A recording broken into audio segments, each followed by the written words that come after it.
નરનારાયણના તપનું.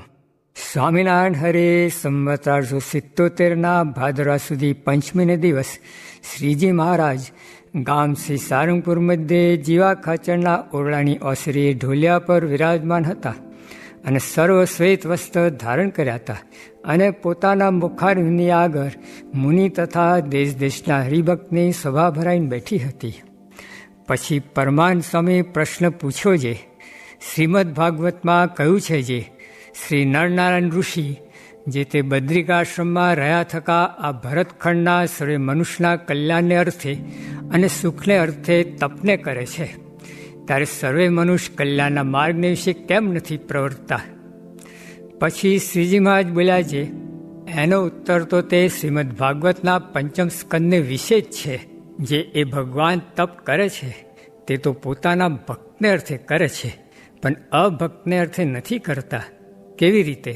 તો આ ભરતખંડને વિશે અતિશય દુર્લભ એવો જે મનુષ્ય દેહ, તેને જાણીને જે જન ભગવાનના શરણને પામે છે ને ભગવાનની ભક્તિ કરે છે, તે જનના અનુગ્રહને અર્થે તપસ્વીના જેવો છે વેશજનો એવા જે શ્રી નરનારાયણ ભગવાન તે જે તે કૃપાએ કહીને મોટું તપ કરે છે અને પોતાની વિશે નિરંતર અધિકપણે વર્તતા એવા જે ધર્મ, જ્ઞાન, વૈરાગ, ઉપશમ, ઐશ્વર્ય એ આદિ ગુણ તેને યુક્ત એવું જે તપ તેને કરતા થકા તે ભગવાન જે તે આ જગતનો રાત્રિ પ્રલય થાય ત્યાં સુધી બદ્રિકાશ્રમને વિશે રહ્યા છે અને ભરતખંડને વિશે રહ્યા જે તે પોતાના ભક્તજન તેમના જે ધર્મ જ્ઞાનાદિક ગુણ તે જે તે અતિશય અલ્પ હોય તો પણ તે ભગવાનના ગુણેયુક્ત તપને પ્રતાપે કહીને થોડાક કાળમાં જ અતિશય વૃદ્ધિને પામે છે.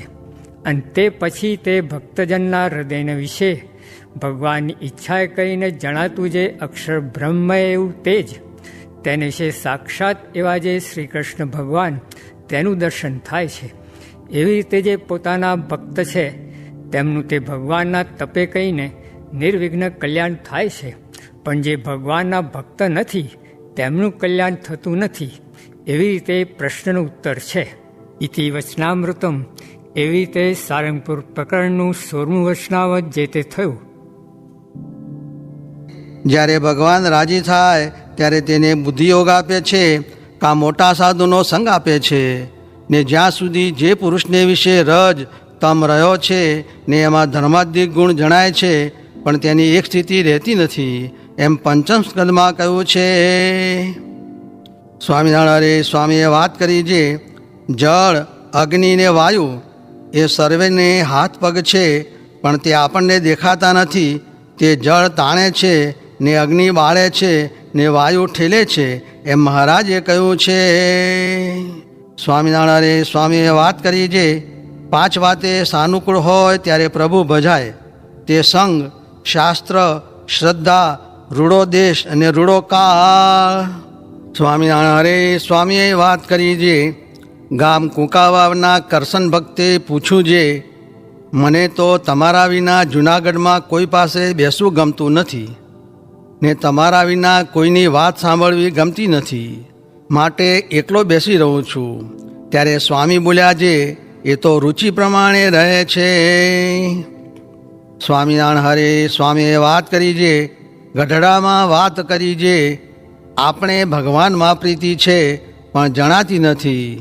તે ઉપર મહારાજનું કહેલું દ્રષ્ટાંત દીધું છે, જીવા ખાચરને ગરાસમાં એ જ છે પણ હમણાં કાંઈ જણાતું નથી, પણ તેને કોઈ લેવા આવે ત્યારે જણાય.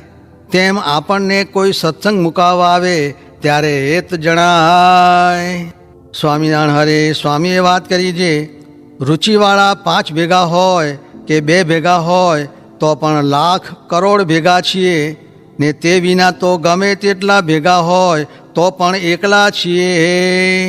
સ્વામિનારાયણ હરે સ્વામીએ વાત કરી છે, ધોળેરામાં એક બાવે તેલ કડકડાવીને માઈ શાલિગ્રામને નાખ્યા. તે વાત અમે સાંભળી. તે ઘડી રૂવાડા ઊભા થયા ને જીવમાં બળવા લાગ્યું. તે જુઓ ને, જગતમાં એવા ભેખ છે.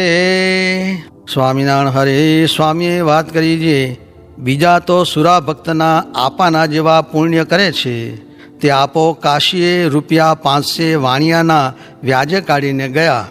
તે ધોળકામાં સારા કેળા ને કેરી આદિક સારું દીઠું એટલે ત્યાં રહ્યા.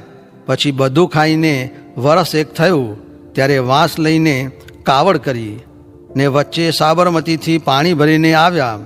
ત્યાં તો સૌ સામા ગયા ને ગામમાં આવ્યા. પછી ઓલે વાણીએ ઉઘરાણી કરી ત્યારે કહેજે દેશું. પછી ઝાઝા દિવસ થયા એટલે અકળાઈને કહ્યું છે, કાં તો રૂપિયા દ્યો ને કાં તો ગંગાજીનું પુણ્ય દો. પછી તો આપાના છોકરા સૌ કહે જે ના પુણ્ય તો નહીં. ત્યારે આપો કહે દે રે દે, પુણ્ય તો દીધા જીમો છે. એમ કહીને કાનમાં ધોળકાનું કહ્યું. પછી તો પુણ્ય દીધું.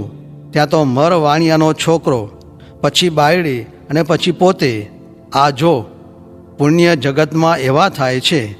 એમ કહીને હસ્યા અને પછી કહે મહારાજ એવી વાતું કરાવતા. સ્વામિનારાયણ હરે સ્વામીએ વાત કરી છે. પછી વળી સ્વામી કહે મારે ને મહારાજને 4 વર્ષનું છેટું છે. તે મહારાજનો જન્મ સંવત 1837માં ને મારો જન્મ સંવત 1841માં શરદ પૂનમ. તે આસો સુધી પૂનમ. તે આ હમણાં ગઈ શરદ પૂનમ ત્યારે 82 વર્ષ પૂરા થયા ને 83મું બેઠું. એમ બોલ્યા તે સ્મૃતિ સારું લખ્યું છે.